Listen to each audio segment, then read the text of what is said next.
Samantala, patay po sa pamamaril ang isang lalaki sa Tondo, Maynila. Yung biktima, isinakripisyo ang kanyang sarili, imbes na ang matamaan ng bala ay ang kanyang mga kaanak. Nakatutok si Isay Reyes.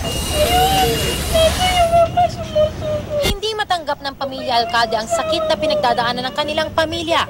Walang awa kasing pinagbabaril ang kanilang padre de pamilya na si Melencio Alcalde Jr. sa tapat ng kanilang bahay sa Herbosa Street, Tondo, Linggo ng hapon.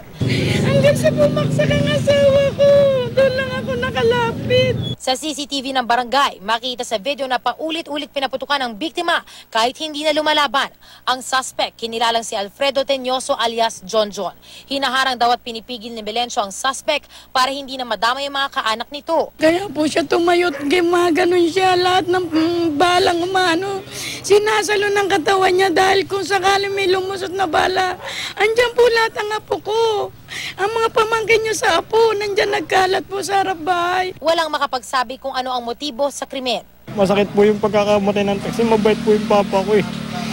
Hindi ko po alam paano matatanggap ng ganun-ganun lang po kasi wala naman po siyang kakaway di. Sugatan din ang 76 taong gulang na ina ng biktima. Akala ko, dating nila, sunto kayo lang.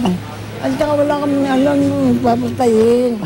Nung ano ka nakaganyan na. Para sa mga posibleng nakakilala sa tumakas na suspect na si John John, maaaring makipag-ugnayan sa MPD Homicide Division. Sa parehong araw din, bandang alas 4 ng hapon, napatay din sa pamamaril ang isang lalaki sa port area sa Maynila. Sa CCTV footage, nakita kung paano binaril si Tony Mangakoy ng isang di pa nakikilalang suspect. Nagpabalik-balik ang suspect na tila nag-iintay ng tiempo para makalapit sa biktima.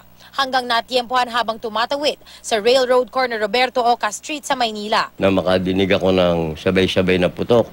Halos sa pakpak, tapos pakpak, tapos pak, isa pa uli. Ngayon, nakita ko ang tao, nagkagulo. Ano yun? Si Tony, binaril, andun, nakabulagta. Nagtamo ng 6 na tama ng bala sa katawan si Mangakoy at hanggang ngayon ay patuloy ang paghahanap ng mga pulis sa lalaki sa video. Isay Reyes, nakatutok, 24 oras.